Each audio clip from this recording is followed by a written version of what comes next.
Bonsoir à tous, bienvenue dans le journal de la CAN. Ça y est, on connaît toutes les affiches des huitièmes de finale de cette Coupe d'Afrique des Nations. Après les 4 derniers matchs de poule ce mercredi, on va évidemment en parler avant de dresser un premier bilan de la compétition. Pour m'accompagner ce soir, 2 hommes qui se sont mis sur leurs 31, Xavier Barret et Silver-Henri Cissé. Messieurs, bonsoir.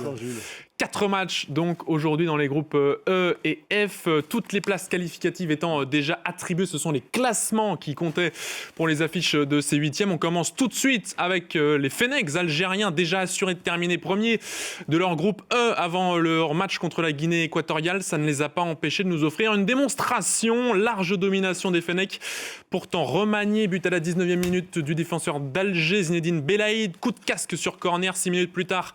Le break avec le deuxième but de Fares Chaibi sur un bijou de passe d'Ibrahim Maza. Ibrahim Maza que l'on retrouve à la finition ensuite. Encore une tête laissée complètement seule au point de pénalty. Première mi-temps surdominée donc par les Algériens, qui se sont relâchés ensuite. Splendide réduction du score de la Guinée équatoriale par l'intermédiaire du vétéran Emilio Nsue. Frappe splendide à 35 mètres en pleine lunette. 3 victoires en 3 matchs donc pour l'Algérie. Pour en parler, direction Rabat au Maroc pour retrouver notre envoyé spécial Cédric Ferreira. Cédric, une promenade de santé pour les Algériens qui n'ont eu besoin que d'une grosse demi-heure pour plier le match. Et en plus, l'Algérie qui évolue avec une équipe largement remaniée par le sélectionneur Petkovic, puisque l'Algérie était déjà qualifiée et surtout assurée de la première place de ce groupe E avant cette dernière rencontre de la phase de groupe. Par exemple, Riyad Mahrez, le capitaine, âgé de 34 ans, on le rappelle, et qui évolue en Arabie Saoudite, a été laissé au repos. Le cadre de la défense centrale, Aïssa Mendy, lui aussi laissé au repos. Ou encore Lucas Zidane, qu'on avait vu très performant lors des 2 derniers matchs, il a été laissé également sur le banc de touche. Ça n'a pas empêché l'Algérie de performer effectivement et de plier ce match très rapidement grâce aux 3 buteurs que vous avez évoqués. À noter quand même aussi le deuxième but d'Ibrahim Maza dans cette Coupe d'Afrique des Nations, la jeune pépite du football algérien, passeur décisif également. On a eu aussi le double passeur décisif Hadj Moussa qui a beaucoup apporté. Ces 2 joueurs ont été les joueurs algériens qui se sont montrés le plus durant cette rencontre face à la Guinée équatoriale, assez faible, il faut le dire. Les Équato-Guinéens qui sont bien loin du visage offert il y a 2 ans lors de la dernière Coupe d'Afrique des Nations, où souvenez-vous, ils avaient réalisé l'exploit en se qualifiant pour les 8e de finale, mais surtout en infligeant un 4-0 à la Côte d'Ivoire lors du dernier match de la phase de groupe. Bref, pour l'essentiel, pour l'Algérie, l'essentiel était ailleurs. C'était surtout de bien préparer ce 8e de finale qui se profile face à la République démocratique du Congo. C'est chose faite du côté de l'Algérie. On a parlé pas mal aussi avec les supporters algériens qui retrouvent le sourire après 2 Coupes d'Afrique des Nations catastrophiques. Pour eux, ils ont largement les moyens de battre la République démocratique du Congo et ils se projettent même sur une future demi-finale explosive face au Maroc, si le Maroc évidemment passe aussi tous ses adversaires jusque-là. Alors on est encore très loin des demi-finales ici à Rabat, mais ça n'empêche pas les supporters algériens de rêver. Merci Cédric Ferreira en direct de Rabat. On vous retrouve dans quelques minutes, messieurs.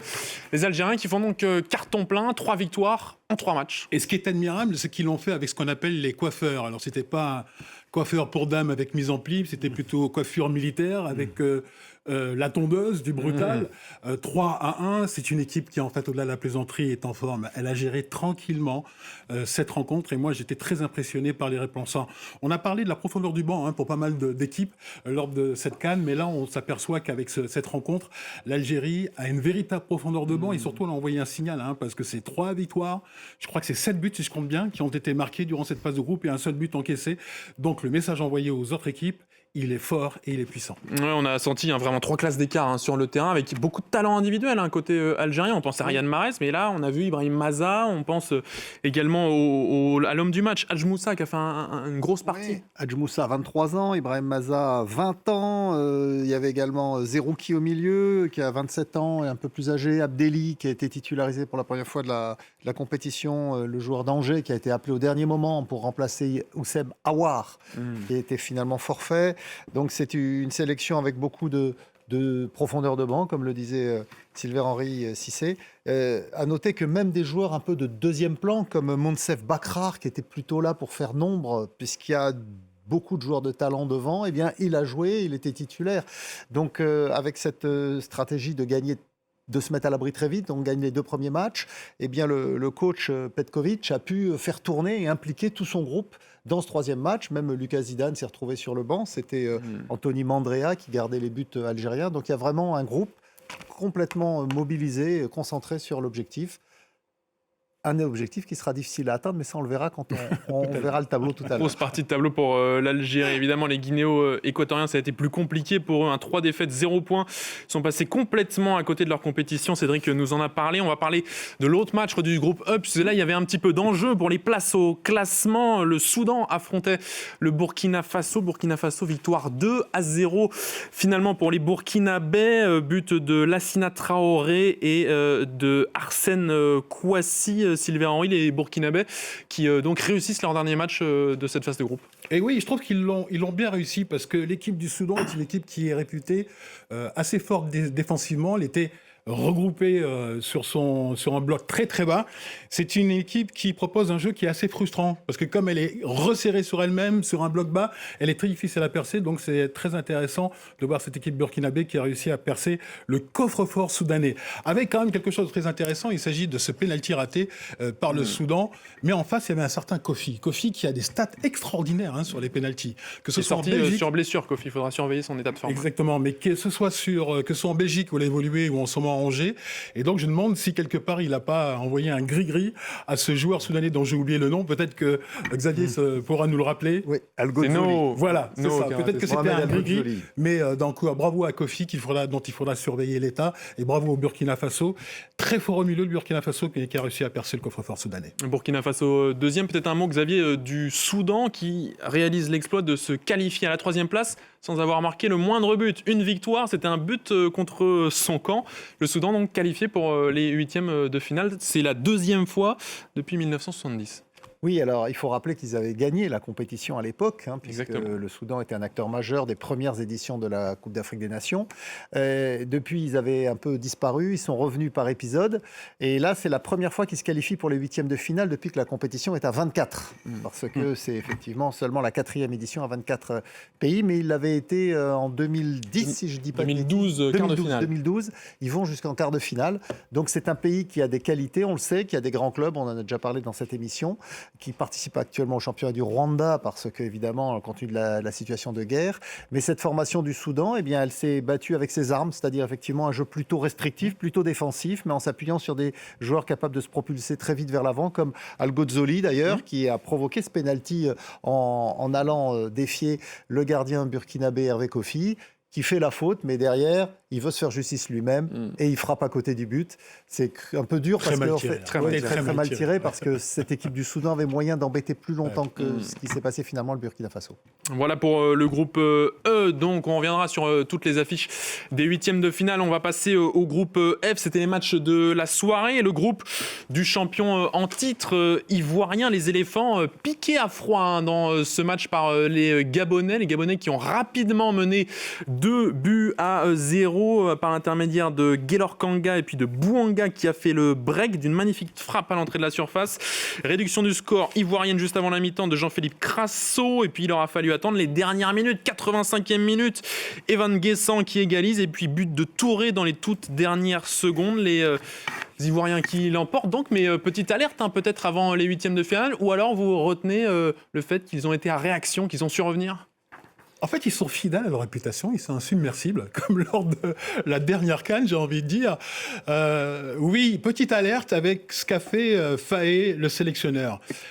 Est-ce qu'il a été gagné par la confiance? Parce que lui aussi, il a effectué une revue d'effectifs, mais avec quand même un enjeu très fort, qui était la première place. En général, quand on fait cette revue d'effectifs, c'est qu'on est assuré d'avoir la première position, qu'on a une forme de tranquillité. Lui, il n'était pas rassuré. Il a procédé à un énorme changement, notamment tout sa ligne arrière et le gardien. Et je le trouve, comment dire, gonflé. Mais moi, j'aime ce genre de prise de risque. J'aime ce genre de sélectionneur qui ne se contente pas, comme par exemple le sélectionneur du Mali, de partir dans n'importe quel schéma, mais quand même avec une réflexion et de donner sa chance à ce qu'on appelle les coiffeurs, c'est-à-dire les joueurs remplaçants.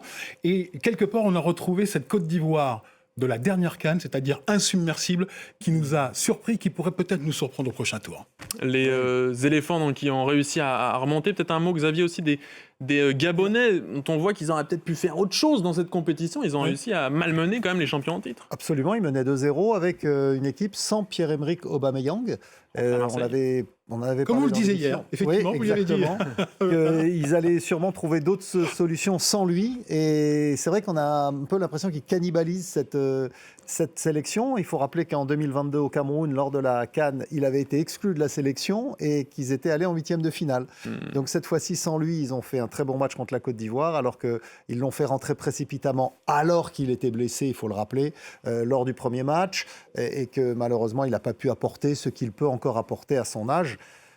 C'est vrai qu'il est plus tout jeune non plus. La Côte d'Ivoire donc, qui l'emporte dans les dernières secondes 3-2 et qui finit première de son groupe, malgré en même temps la victoire du Cameroun qui affrontait le Mozambique, les deux équipes déjà qualifiées. C'est les Mambas du Mozambique qui avaient ouvert le score à la 23e minute par l'intermédiaire de Guéni Katamo. Égalisation après avec un but contre son camp complètement casquette de Néné, il faut le voir pour le croire. Et puis les Camerounais qui ont pris l'avantage ensuite par l'intermédiaire du but de la journée de Christian Kofané, magnifique frappe rentrante, barre rentrante de 30 mètres. Ça veut donc dire que les Lions indomptables finissent deuxième.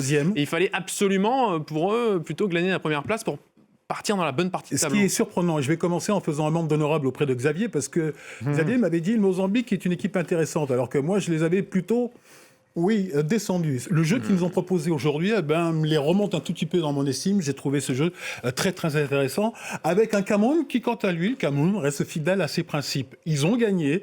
Je trouve que c'est une équipe qui est très intéressante offensivement. J'ai bien aimé l'axe entre Bomo et Kofané. Kofané qui s'est révélé avec ce but qui est juste extraordinaire, qui doit qu'à lui-même. La manière dont il pose le ballon, il se le met, il se le donne et il marque ce but est juste fabuleux. Je pense que le Cameroun est une équipe très très intéressante. Elle est sortie du cataclysme et les propositions qu'elle nous offre, le jeu qu'elle nous offre, la volonté, le fait d'aller toujours vers l'avant, je trouve que c'est très encourageant pour cette équipe du Cameroun qui sort vraiment d'un cataclysme. Et bravo pour le Mozambique et ce qu'ils ont fait aujourd'hui. Ça ne correspond pas à ce qu'ils nous ont montré lors des deux premiers matchs, mais qui aurait parié sur le Mozambique aujourd'hui comme ça et qui aurait parié par exemple sur le Gabon aujourd'hui. Mais après, ils étaient libérés puisqu'ils étaient assurés de participer au 8e de finale pour la première fois de leur histoire. Donc c'est assez incroyable cette histoire pour le Mozambique, avec encore une fois, on l'a dit hier, Chequinho Condé, ancien joueur de Benfica, qui travaille sur la durée, donc ça commence à payer. Pour en revenir au Cameroun, moi ce qui me bluffe, on a parlé tout à l'heure d'Emers Faé, le sélectionneur de la Côte d'Ivoire, c'est David Pagou, franchement. Et là, il a encore changé son système. Complètement. Il avait mis Mbeumo latéral droit et Najida, un jeune de Rennes, qu'il a lancé latéral gauche, avec un nouveau système encore, avec Kofané appuyé par Dani Namasso devant. C'était vraiment une formation, et Franck Magri, l'avancement du TFC. Donc, il y avait encore un nouveau système et encore de matière à perturber l'adversaire. Alors, c'est vrai qu'ils sont un peu perturbés eux-mêmes puisqu'ils se sont retrouvés menés au score, mais ils ont su trouver les solutions pour s'imposer et remporter une deuxième victoire en 3 journées pour une équipe qu'on avait un peu enterrée après son élimination de la Coupe du Monde, qui a vu son sélectionneur remercié et un nouveau promu dans un temps très court. Et le psychodrame qui entourait toute l'équipe. Bien sûr. C'est un résultat vraiment inattendu, mais très intéressant. Et à surveiller l'axe Mbomo-Kofané qui va être très intéressant à observer. Voilà, messieurs, donc pour les 4 derniers matchs de poule qui se jouaient aujourd'hui, 36 matchs déjà depuis le début de la compétition. Pour en parler, on va faire un petit bilan, on va retourner à Rabat, retrouver Cédric Ferreira. Cédric, vous avez vécu beaucoup de ces matchs. Quel premier bilan vous tirez de cette première partie de la compétition ? Ce qui m'a sauté aux yeux, c'est qu'absolument tous les favoris de cette Coupe d'Afrique des Nations se sont qualifiés en 8e de finale. C'est-à-dire que si on revenait avant le tournoi et qu'on regardait les groupes groupe par groupe et qu'on établissait les favoris, la logique a été totalement respectée. Et pas de surprise majeure chez les favoris, alors qu'en général, dans les Coupes d'Afrique des Nations, il y a toujours des surprises. On peut penser à la dernière édition avec l'élimination de l'Algérie dès la phase de groupe, de la Tunisie. On peut revenir encore plus loin dans le temps, où l'Algérie d'ailleurs a raté les 2 dernières éditions. Bref, il y a toujours un favori qui tombe de la phase de groupe. Cette fois-ci, ça n'a pas été le cas. Du côté des équipes maghrébines, l'Algérie et le Maroc se sont brillamment qualifiés, un peu moins du côté des Tunisiens, même si on a été habitué sur les dernières éditions à ne pas voir une équipe tunisienne de haut niveau. Pour le reste, la Côte d'Ivoire, champion d'Afrique, s'est qualifiée avec champion d'Afrique en titre, s'est qualifiée à la première place du groupe. Donc ça nous promet de très beaux huitièmes de finale et ça montre peut-être que le niveau est encore monté d'un cran dans cette Coupe d'Afrique des Nations et l'écart qui se creuse entre les nations les plus fortes sur le continent et les nations les plus faibles. Ça, c'était pour le bilan sportif de cette CAN. Si on peut parler un peu des surprises, ça serait le Soudan et la Tanzanie. Le Soudan qui s'est qualifié, vous l'avez dit, sans marquer un seul but grâce au but contre son camp. C'est la seule victoire de la Guinée équatoriale. Et encore pire pour la Tanzanie. La Tanzanie, c'est la première fois de son histoire qu'elle sort de la phase de groupe, mais elle n'a remporté aucun match dans son histoire en Coupe d'Afrique des Nations. On n'avait jamais vu un troisième de groupe repêché avec 2 points. Un mot sur l'organisation tout de même. On a fait tous les 4 stades de Rabat. On est allé à Casablanca, à Tanger. Ce sont des stades ultra modernes. Et c'est vrai que ça fait plaisir d'assister à des rencontres de Coupe d'Afrique des Nations dans ces enceintes. Mention spéciale évidemment au stade du Prince Moulay Abdallah de Rabat où évolue le Maroc et à celui de Tanger également, 75 000 places. Il y avait une énorme ambiance pour le match entre le Sénégal et la République démocratique du Congo. L'organisation globale de cette CAN fonctionne bien. Le seul point noir, et c'est la plus grosse critique qu'on peut donner à cette CAN aujourd'hui, c'est que les stades sont souvent vides. Hormis les matchs du Maroc où le stade du Prince Moulay Abdallah est presque plein. Il n'a jamais été totalement plein visuellement, puisque c'était à guichet fermé, mais les tribunes n'étaient pas totalement pleines. Et pour les autres rencontres auxquelles on a assisté, de toute façon vous l'avez vu tous à la télévision, les tribunes étaient loin d'être pleines, même pour les matchs de l'Algérie annoncés à guichet fermé. Et pourtant cet après-midi par exemple, il n'y avait que 16 000 spectateurs sur 22 000 possibles. Les autorités et la CAF ont attribué ces problématiques notamment au marché noir qui complique l'organisation. Reste à savoir si ces problèmes vont être résolus. En tout cas, les autorités marocaines, la presse marocaine a évoqué plus de 100 interpellations de personnes liées à ce trafic de billets. On verra si à partir des huitièmes de finale, cette problématique sera en partie résolue.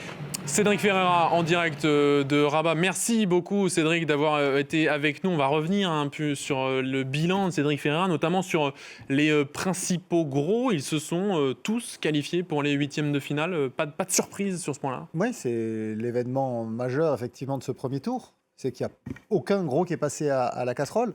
Il rappelait le cas de l'Algérie il y a 2 ans et il y a 4 ans, la Tunisie il y a 2 ans, le Ghana aussi qui avait été éliminé la dernière fois. Bon là, ils ne sont même pas qualifiés cette fois-ci. Mais effectivement, toutes les équipes qu'on attendait, toutes les têtes de série sont au rendez-vous.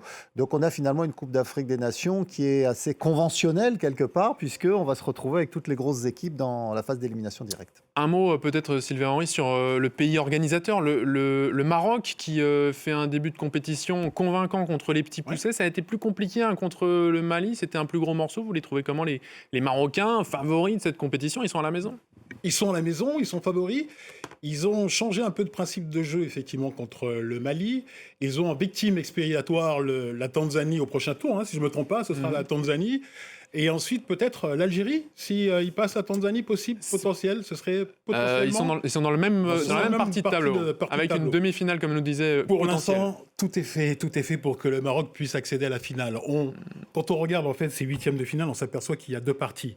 Il y a des équipes pour lesquelles le résultat est à peu près assuré. Je pense au Maroc contre la Tanzanie, l'Égypte contre le Bénin, le Sénégal contre le Soudan et le Nigeria contre le Mozambique. Et ensuite, nous avons l'Algérie contre la RDC. Et les Algériens, pour l'instant, les supporters sont en train de vendre la peau de bourse avant l'avoir tué. Ils se voient déjà en finale. Il va falloir passer la RDC, qui propose un jeu qui est très, très solide. Alors, ils ont toujours cette difficulté dans la zone de vérité, je trouve, les Congolais. Mais attention, parce que les Congolais, sur la dernière année, sur les derniers mois, eh bien, ils ont un bilan qui est plus intéressant, je trouve, que l'Algérie. Donc, ce sera un match très intéressant. Pareil pour Côte d'Ivoire, Burkina Faso, Cameroun, Afrique du Sud et Mali, Tunisie. Ce sont 4 équipes, en tout cas 4 confrontations qui sont incertaines, contrairement aux autres que j'ai citées. Xavier, peut-être votre bilan sur l'équipe qui vous a fait la plus forte impression depuis ce début de la compétition. Est-ce que la phase de groupe, elle a changé votre favori pour la victoire finale? Alors, moi, je reste convaincu que le Maroc, à domicile, reste le favori, que le Sénégal aussi, mais je rajouterais quand même le Nigeria, parce que franchement, ils avaient été quand même sérieusement ébranlés. Enfin, ils auraient pu être ébranlés par cette élimination de la Coupe du Monde, Il n'y a pas eu de révolution de palais comme il y a eu au Cameroun, par exemple, on en parlait tout à l'heure.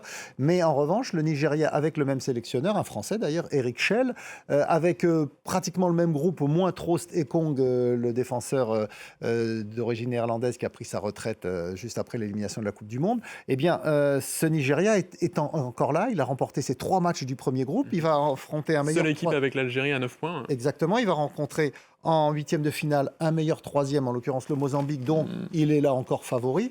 Donc déjà, on peut dire que le Nigeria sera en quart de finale, et même s'il sera dans une partie de tableau compliquée, avec probablement l'Algérie ou la RDC en quart de finale, et puis vraisemblablement le Maroc en demi-finale, eh bien ce Nigeria, il ne faut pas l'écarter de la course au titre final. Un mot, Sylvain Henry, sur l'arbitrage. Je sais que vous vouliez en parler sur ces phases de poule. Pas mal de polémiques. On pense au match du Maroc, Burkina Faso qui s'est plaint après son match face à l'Algérie. On pense à l'Afrique du Sud qui s'est plaint après son match face à l'Égypte. Jour 1, moi j'étais assez surpris. Je me suis dit, tiens, l'arbitrage n'est pas mal. Mais jour 2, c'était catastrophique. Et même cataclysmique avec cette histoire sur le Bénin avec la VAR. La VAR qui est tombée en panne et qui a empêché le Bénin d'avoir un penalty. Et en plus de ça, la FIFA nous dit, alors c'est un arbitrage qui était complètement catastrophique, et en plus la FIFA en a appris aujourd'hui qu'ils allaient changer les règles l'année prochaine sur le hors-jeu, puisque le hors-jeu, il faudra que le joueur soit complètement devant le dernier défenseur avant que l'on siffle hors-jeu. La règle Arsène Wenger. La règle d'Arsène Wenger. Vous verrez qu'ils vont certainement nous rajouter un peu d'IA là-dessus, en disant que c'est l'IA qui va désigner quel est le joueur qui est hors-jeu. Là où je suis en colère, c'est que, par exemple, sur le problématique du match qui a refusé un penalty au Bénin, il n'y avait pas, par exemple, de VAR de secours, mais ce qui est impensable pour une compétition de ce niveau-là. Alors, l'argent que l'on va mettre, par exemple, sur la nouvelle technologie, sur le logiciel pour cette nouvelle règle, l'argent que l'on peut mettre dans la technologie, il faut le mettre dans l'humain. Ce qu'il faut faire, c'est former les arbitres, faire en sorte que les arbitres africains soient continuellement, en permanence, des professionnels, peut-être pas à mi-temps pour certains, mais que ce soit leur métier à temps plein, et surtout qu'ils aient des formations régulières pour qu'ils soient au niveau. On l'a vu, il y a des arbitres qui ne sont pas au niveau, d'autres qui sont bons. Là, on arrive au 8e, au quart de finale, donc ils vont sélectionner les meilleurs arbitres. Je pense qu'on n'aura pas trop de problèmes sur la suite de la compétition, mais sur les phases de poule, c'était une catastrophe. Non, on ne peut pas dire ça, Sylvain. Non, c'est une catastrophe. Non, c'est pas une catastrophe. Non, si. C'est pas une cataclysmique. Il y a eu quelques bugs. Il y a eu notamment le gros bug concernant le Bénin, mais on n'y peut rien, il tombe en panne, le système. Et on se rend compte que justement, sans l'assistance vidéo, sur laquelle on décrit tout le temps, sans l'assistance vidéo aujourd'hui, les arbitres sont perdus. Et ils sont perdus pourquoi ? Parce que à la vitesse à laquelle ça va, ils ne voient pas la main. Avec l'assistance vidéo, on invente une faute sur Salah, sur Égypte-Afrique du Sud. Alors là, il y a un penalty où devant l'arbitre, il y a un penalty devant l'arbitre, et l'arbitre interprète la règle, en plus avec l'assistance vidéo. Alors, donc là, c'est la qualité de l'arbitre. Je suis d'accord, c'est un problème d'interprétation. Mais là, ça ne vient pas de la vidéo. C'est parce que de toute façon, c'est pas les arbitres que je m'en cause, c'est le système qui doit amener les arbitres à être formés. Et si on a des arbitres formés qui montent en compétence, dans la vie de tous les jours, les gens sont formés pour monter en compétence. Eh bien, les arbitres qui sont pas au niveau, on les fait monter en compétence. Et c'est pas les arbitres que je m'en cause parce qu'ils font leur job tel comme ils peuvent. C'est le système. Messieurs, il nous reste très peu de temps. Je sens que le débat pourrait durer pendant des heures et des heures encore. Débat enflammé. Nous sommes amis. Je vais proposer peut-être aux téléspectateurs de voir toutes les affiches des 8e de finale qui vont certainement apparaître sur vos écrans avec des belles affiches. Et surtout, je vais vous faire réagir sur la distribution. On a la partie haute du tableau qui est un peu moins relevée. Et la partie basse, on parlait par exemple du parcours de l'Algérie. L'Algérie, il faudra battre la RDC, potentiellement le Nigeria, le Maroc pour atteindre la finale. Énorme partie de tableau dans la partie basse du tableau, Xavier. Oui, après certaines équipes auraient pu se basculer de l'autre côté si encore ce soir avec les résultats qui à la dernière minute avec la dernière seconde avec la Côte d'Ivoire. Donc c'est toujours un peu le petit bonheur, la chance à ce niveau-là. C'est vrai que le Maroc, normalement, lorsqu'ils ont construit le programme, ils pensaient probablement avoir une partie de tableau plus dégagée que celle-là. Ils n'en seront que d'un plus beau champion d'Afrique s'ils arrivent au bout. Quelle affiche vous plaît le plus, Xavier, pour ces 8e de finale ? J'avoue qu'Algérie-RDC, c'est quand même assez incroyable. Mais bon, il y a quand même un Côte d'Ivoire-Burkina Faso qui risque d'être intéressant. Afrique du Sud, Cameroun aussi, Sylvain Henry, ça va être intéressant de voir ce match Ah oui, parce qu'on a deux très belles équipes. Deux très belles équipes, avec l'Afrique du Sud, championne d'Afrique en 96, qui moi m'a un tout petit peu déçu là, depuis le début de la rencontre, mais qui a encore de belles propositions et ce sera très intéressant. Et effectivement, Algérie-RDC, voilà. l'affiche. Vous avez vu toutes les affiches. C'est déjà l'heure de se quitter, messieurs. C'est passé vraiment très vite à vos l'année côtés. prochaine alors. Merci beaucoup d'avoir été avec nous. 2 jours de repos donc pour les équipes. On se retrouve nous samedi pour le début des 8e de finale Sénégal, Soudan et Mali, Tunisie. D'ici là, je vous présente, messieurs, mes meilleurs vœux pour la nouvelle année. Meilleurs vœux. À vous aussi qui nous regardez, une très belle année 2026. Restez avec nous. L'information continue sur France 24 et le débat aussi.